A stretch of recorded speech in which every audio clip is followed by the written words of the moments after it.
Excellent. So this is what would be considered like the old level from the roguelike version. So in this, you just mine some ronk, deal with some mobs, and then once you've got a big spaghetti base, you have to kill a boss.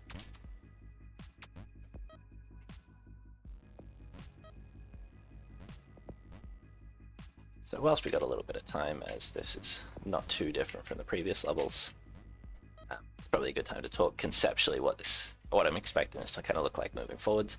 So one big problem I'd say is that once all of these buildings have been unlocked, there currently isn't much change to the opening scenario. Whereas a game I like to compare this to for this kind of unlocking path is something like the original Plants vs Zombies. I think does a really good job of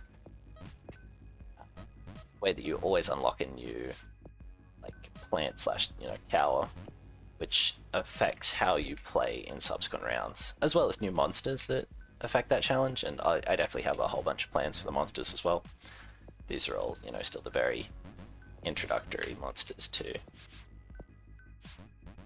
kind of get a feel for the mechanics and kind of showcase the mechanics more than anything else. Okay, that's a pretty good starting line. Start dealing with some crystals. Yeah, so I really like the way that in Plants vs Zombies, say, your mana strategy affects over time based on what units you've unlocked. I think that kind of leads to some interesting kind of puzzles in gameplay. So there's a couple levels in this where I've restricted what towers you can use to make you have to use towers in unexpected ways in the later levels. But for now, I think there's a little bit too much of kind of this same strategy. Something like this setup is just phenomenally efficient. Like you can do more efficient things, but most of the time that's good enough.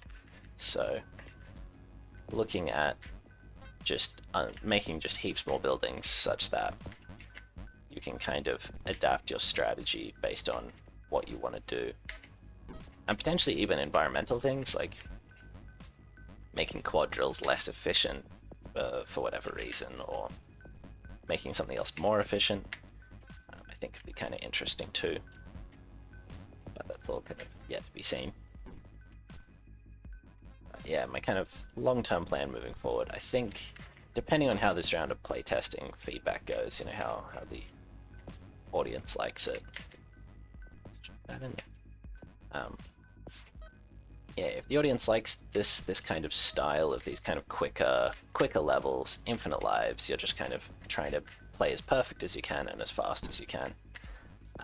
People like that, then potentially, yeah, just expanding out the building pool such that you're always getting new things and potentially stronger things too.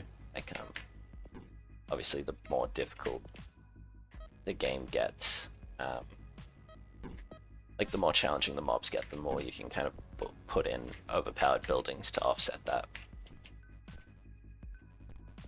That and some kind of overworld where you can use your excess ronk and Jintum and whatnot to build buildings, or potentially like buy permanent stat upgrades to kind of get closer to that roguelite-y element that I really like. I think is something that would be a lot of fun. But back to the actual level, we can see we've almost sorted out all of these crystals, just a few more left to go. And then last but not least will be, oh, ouchies.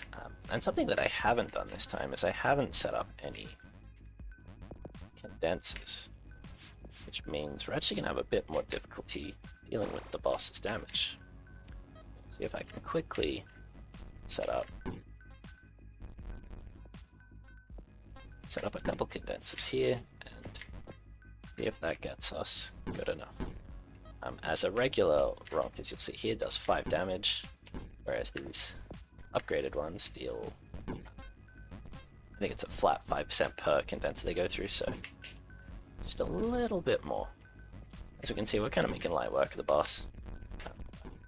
Again, a lot of that comes down to my fluency more than anything else. 1 damage taken, tragic, so close to a Garium.